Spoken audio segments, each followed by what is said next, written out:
ዝኸበርክንን ዝኸበርኩምን ተኸታተልቲ መደብና ንሎም ሰንበት ዕለት 15 ሰነ 2025 ክልተ ብልሒ ማሕበራዊ መራኸቢታት ዘርእስቱ ርእሰ አንቀጽ ኣለና ጉዳይና ጉዳይ ህዝቢ እዩ ብዝብል አርእስቲ ዝተዳለወ ሓተታውን ከነቅርብ ኢና ሰናይ ምክትታል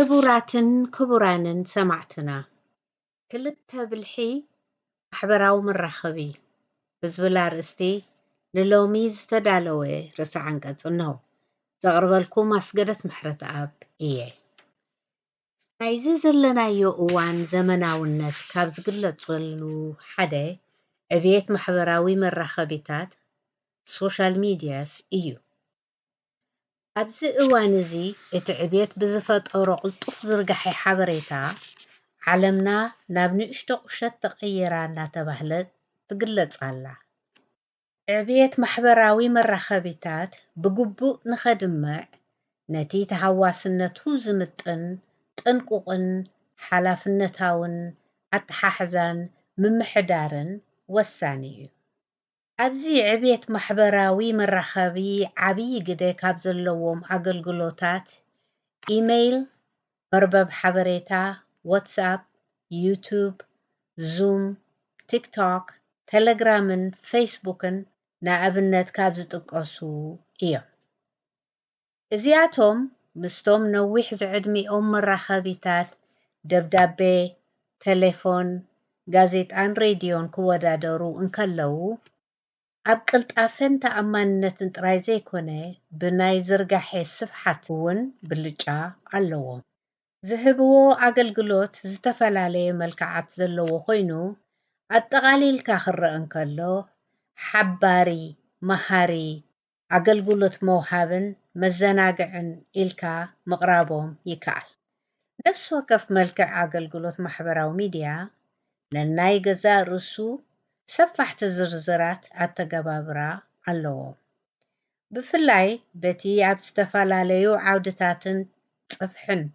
ትካላት ትምህርቲ ምስ ኮምፒተርን ተንቀሳቐሲ ቴሌፎንን ብምንባብ ኣገደስቲ መወከሲ ሰነዳት ንምርካብ ዘኽእሉ ምዃኖም ርኡዩ ሎሚ ብኣንጻር እቲ ቅድም ብመልክዕ ጽሑፍ ዝካየድ ዝነበረ ዘይቅልጡፍ ኣገባብ ምልውዋጥ መልእኽቲ ሳላዞም ዘመናዊ ምህዞታት ማሕበራዊ መራኸቢታት ብምስልን ድምፅን ብዝተፈላለዩ መልክዓት ብቕጽበት ምትሕልላፍ ኣብ ዝከኣለሉ ደረጃ ተበፂሑሎ ካብኡ ሓሊፉ ተረሓሒቕካ ክነስኻ እናተረኣኻን እናተሰማማዕካን ክሳብ ሰፋሕቲ ጉባኤታት ኮንፈረንሳት ኣስተምህሮታትን ቃለ መጠይቃትን ኣብ ዝካየደሉ ደረጃ ተበፂሑ ስለ ዘሎ በዚ ዕብየት ዘይጽለው ፖለቲካዊ ማሕበራውን ቁጠባውን መነባብሮ ወዲ ሰብ የለን ዘመናዊ መራኸቢ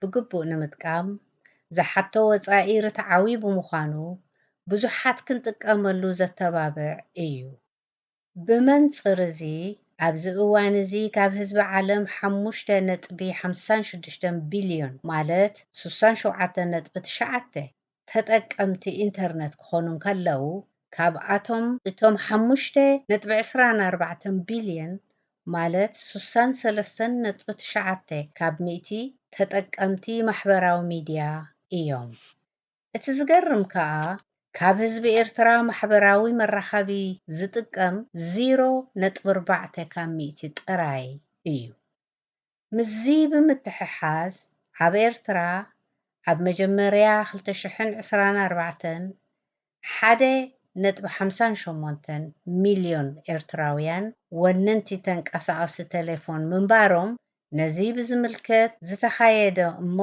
ኣብ ጉግል ዝሰፈረ መጽናዕቲ ይምስክር ኣብዚ እዋን እዚ ሰባት ብደረጃ ዓለም ንማሕበራዊ መራኸቢ ከከም ዝምባልኦም ንሓበሬታ ንንግዳዊ ምንቅስቓስ፣ ንትምህርቲ፣ ንምርምርን ንመዘናግዒ፣ ድሃይ ንምፍልላጥ ብዓቢኡ ድማ ንፖለቲካዊ ተልእኾ ዝጥቀሙ ዘለዉ ሳላ ዘመናዊ ዕብየት ዝተረኽበ ስልጡን ህያብ እዩ።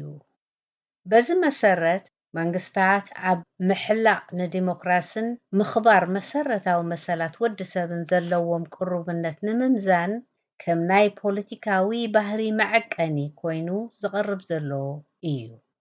እዚ ዘመናዊ መራኸቢ ናብ ኩሉ ዜጋ ከም ዝባጻሕን ብዘይ መንግስታዊ ኣካላት እውን ክውነንን ዝፈቕዱ ንዕብየቶም ዝጽዕሩን ምምሕዳራት ዝነኣዱ እዮም።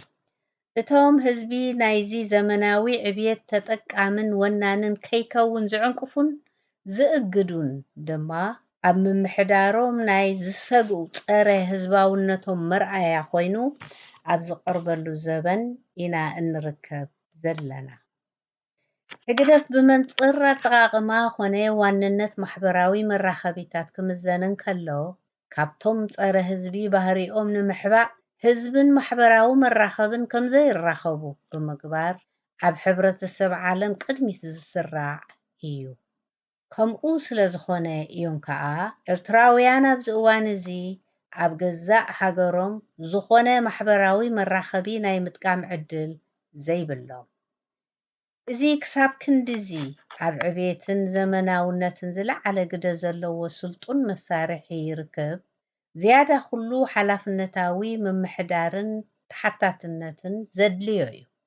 ምክንያቱ ክንድቲ ብሓላፍነትን ልቦናን ክተሓዝ እንከሎ ዘለዎ ሓናፅ ብልሒ ኣብ ኢድ ዘይሓላፍነታውያንን ዘይርትዓውያንን ክወድቕ እንከሎ ናብ ኣፍራስን መጻልእን ብልሒ ስለ ዝቕየር ሎሚ ከምቲ በቲ ሃናፂ ብልሑ እንሕበኖ በቲ ኣዕናዊ ብልሑ ዘሰክፍ ሓደገኛ ተርእዮ ከየስዕብን ዘስግኡ ክስተታት ብዙሓት እዮም።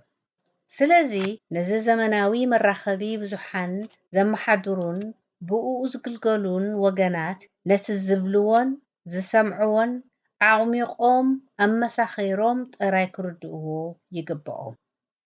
ፖለቲካዊ ኣተሓሳስባ ኣብ ዝንጸባረቐሉ ሜዳ ዝዋስኡ ወነንቲ ዘመናዊ መራኸቢ ኣዝዮም ጥንቁቓትን ናይቲ ዝዝርግሕዎ ሓበሬታ ዝቕበል ወገን ኩሉ መዳያዊ ስምዒታት ግምት ኣእትዮም ክዝርግሑ ግድን እዩ።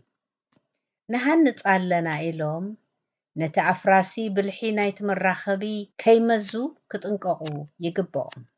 ሰማዕትን ተዓዘብትን ናይቲ ዝዝርጋሕ መልእኽቲ እውን ኣጋጣሚ ተረኺቡ ኢሎም በቲ ተሃዋሲ በዓል ክልተ ብልሒ ዝዝርጋሕ ሓበሬታ ቅድሚ ከም ዘለዎ ምውሳዶም ተጠንቂቖም ክመምዩን ከጻርዩን ኣገዳሲ እዩ። ኣብ ጎኒ ሓቂ ዝስለፉ ፍትሓውያንን ዘይሻራውያንን ክኾኑ ከዓ ኣድላይ እዩ።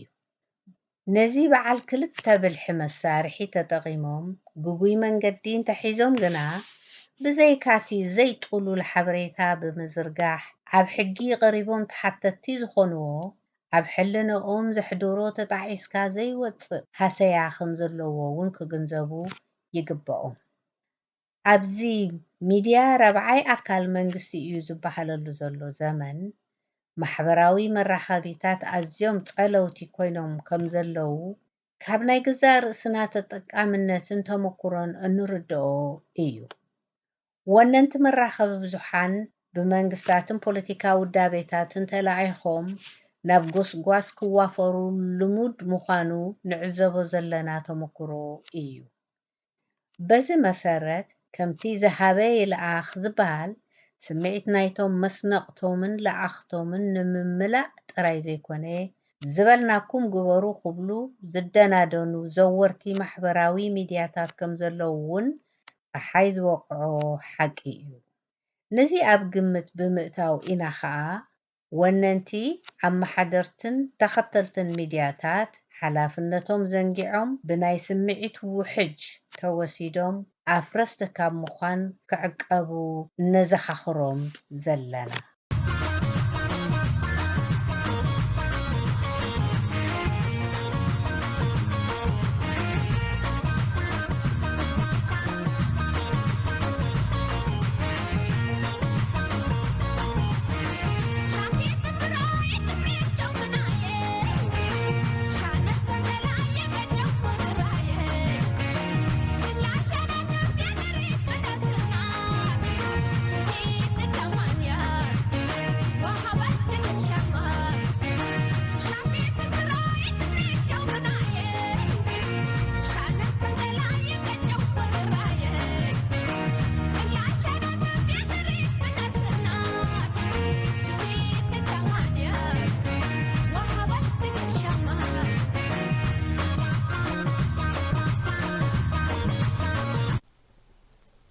ክቡራትን ክቡራንን ተኸታተልቲ መደብና ጉዳይና ጉዳይ ህዝቢ እዩ ዘርእስቱ ሓተታ እንሆ ነቕርበልኩም። ኤርትራውያን ድሌት ለውጢ ጉዳይና ጉዳይ ህዝብን ሃገርን ምዃኑ ወትሩ መበገሲ ዕላማና እዩ።